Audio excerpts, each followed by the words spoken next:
موت سے ڈرتا ہے، فاقے سے تنگ ہو جاتا ہے، فاقے سے مجبور ہو جاتا ہے۔ فاقہ اتنی بڑی نعمت ہے، وہ فاقہ مانگنے کا حکم نہیں ہے، لیکن فاقہ اسی کو دیتے ہیں جو اس کا پیارا ہوتا ہے، اور پیٹ بھر کے کھانا ہمیشہ ہمیشہ اس کو دیتے جو اس کا دشمن ہے۔ فرعون کو سر کا دل 400 سال تک نہ دیا، اور موسیٰ علیہ السلام کو کیا دیا؟ ان کو صفات سے مزین کیا، اس کو اسباب سے مزین کیا۔ لیکن تیرے نفس کو جب اسباب سے مزین کر لیتا ہے تو تو مفتی بن جاتا ہے کہ اللہ پر میرا بڑا کرم۔ کرم تو اس پر ہے اللہ رب العزت کا کہ جس کو صفات سے مزین کر دے، اللہ صفات سے مزین کر دے۔ جب صفات سے مزین ہو جائے گا پھر اسباب آئیں گے تو اسباب تیرے تابع ہوں گے، تو اسباب کے تابع نہیں ہوگا، یاد رکھنا۔ مال کا تو غلام اس لیے ہے کہ تو حقیقت کو نہیں سمجھا، پھر مال تیرا غلام ہوگا، یہ یقین مانیے، خوب یاد رکھے اس بات کو۔ اسلام سمجھنے کی کوشش کر، ایمان کو سمجھنے کی کوشش کر۔ دوست، 2 پیسے کے پیچھے کیا پڑا ہے؟ ضرور عبادت کے بعد کمانا فرض ہے، لیکن کتنا؟ بینک بھرنا، پیٹ بھرنا یا جیب بھرنا؟ جو مقدر ہے اس میں دل نہ لگا، جو مقدر میں نہیں اس میں دل لگا کے محنت کر، دل لگا کے محنت کر۔ جو مقدر کا ہے اس میں ہاتھ پیر لگا کے محنت کر، اور جو مقدر میں نہیں ہے اس میں دل لگا کے محنت کر۔ اور خدا پاک کی قسم، رزق کو دل دینا حرام ہے، اس لیے کہ رزق پیٹ کے لیے آیا ہے، رزاق دل کے لیے آیا ہے۔ فیصلہ کر، نمازی ہے تو، مفتی ہے تو، پیر ہے تو، یہ تیرا معیار ہے۔ اور آنکھ کو کیا بدلتا ہے؟ اپنی دل کی کتاب کو پڑھ، وہ تجھے خبر دے دے گا کہ تو کس معیار پر ہے۔ دنیا کو شہرت میں نہ پھانسے پیر، اور نہ مفتی، نہ عالم، نہ حافظ، نہیں، اپنی طرف لوٹ۔ تو ہی اپنی مایا ہے، تو ہی اپنی پونجی ہے، تو سور گیا تو یہ تیری ذاتی تیرا سرمایہ ہے۔ بس تیری کامیابی تیرے اندر چھپی ہے، کہیں باہر نہیں۔ تیری منزل اندر ہی ہے، کہیں دور نہیں، باہر نہیں۔ تیری روشنی تیرے اندر ہے، اندھیرا ہے تو تیرے اندر ہے، سب کچھ ہے تو تیرے اندر ہے۔ تو پوچھ، تو کس نفس کا ہے؟ موت کا تذکرہ ہوا تھا، یہ کہا کل نفس ذائقۃ الموت، ہر نفس کو موت کا ذائقہ چکھنا پڑے گا۔ تو یوں کہا کہ موت مر جائے گی، ضرور مر جائے گی۔ منتقل ہو گیا، انتقال ہو گیا، تو منتقل ہو گیا۔ جو فانی تھا وہ فنا کو دے دیا۔ اربع ناصر سے مرکب آگ ہوا مانی جس پر تیری خواہشات کے نقشے تھے، سارے گلے، سارے فروٹ، ساری نعمت اربع ناصر سے کوئی نور سے مرتب ہی نہیں، خدا پاک کی قسم۔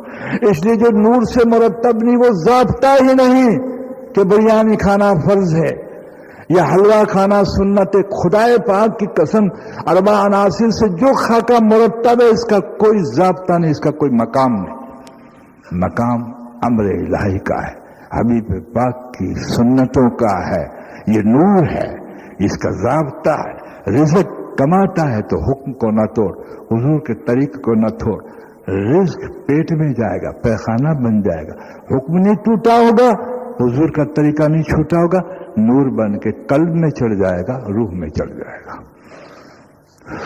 چوکن نہ ہو، خبردار چوکن نہ ہو، کوئی کام نہیں آئے گا، یاد رکھ، کوئی کام نہیں آئے گا۔ تم ہی کام کا بن جا تو تیرے لیے کام کا بن جائے گا۔ اس لیے اسلام کا ضابطہ بننے کے لیے ہے، معاف کرنا۔ اللہ رب العزت نے سارا ضابطہ بننے کے لیے دیے ہے۔ اس میں چونکہ موضوع موت کا ہے جو بہت سی چیزوں کو گھیر لیتا ہے، وہ یہ ہے کہ اگر موت سامنے ہے تو تم بیدار ہے، اور اگر موت نہیں سامنے تو تم پھر غافل ہے، غافل ہے۔ اس لیے اس صحابی کو کہا کہ تم میں 2 چیزیں ہوں، ایک موت کی یاد اور قرآن کی تلاوت، تو تم یعنی نفس جو کہے وہ نہ کرنا، یعنی اپنی خواہشات پہ نہ چلنا، تو تم بہتر ہو۔ یاد رکھیے، جائز کی نقصوں سے جو روکتا ہے وہ ناجائز سے کبھی نہیں جاتا۔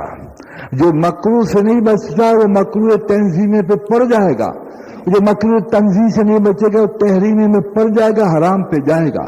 یاد رکھیے اس بات کو، جو جائز میں اپنی خواہشاتوں کو روکتا ہے وہ ناجائز سیما بھر بھی قریب نہیں کرے گا. اس گر کو سمجھ لے، اس بات کو سمجھ لے.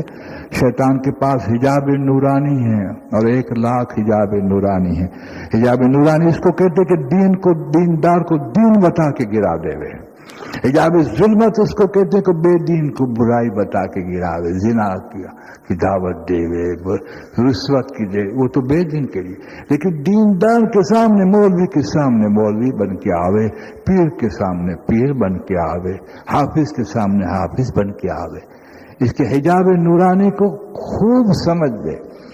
جب تو اس بات کی طلب کرے گا اور ارادہ کرے گا کہ مجھے بننا ہے، تو یاد رکھ وہ بنانے کا ارادہ کر لے گا، لیکن تیری طبیعت پہ شیطان یہی ڈال دے گا کہ جہاں ضابطے پہ چست ہو کر سمجھدار ہو کے چلنا ہے، وہ ایک داؤ مارے گا حجاب نورانی. وہ رحمت کا داؤ ہوگا. اللہ بڑے رحیم ہے.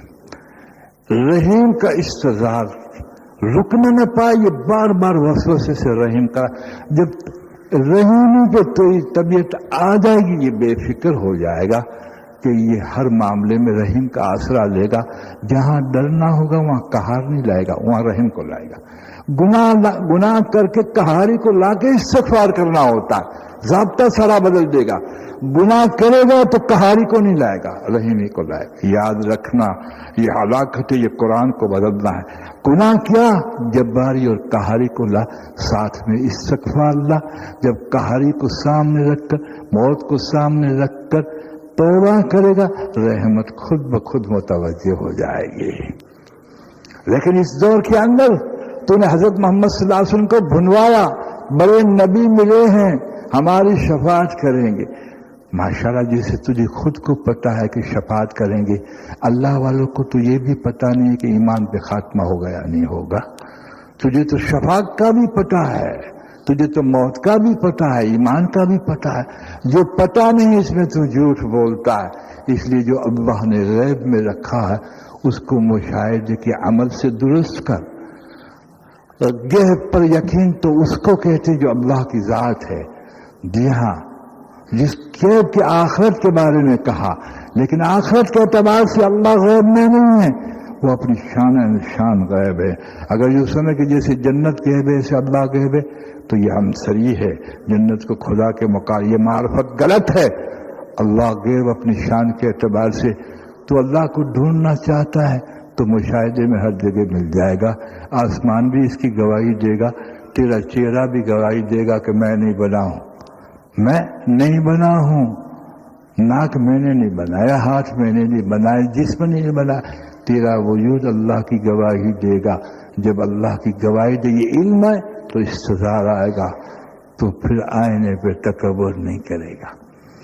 اس لیے حضرت عثمان عزیری رحمہ اللہ فرماتے ہیں کہ جو اپنے حسن اور جمال پہ جاتا ہے اللہ اس کی درویشی کو چھین لیتے ہیں.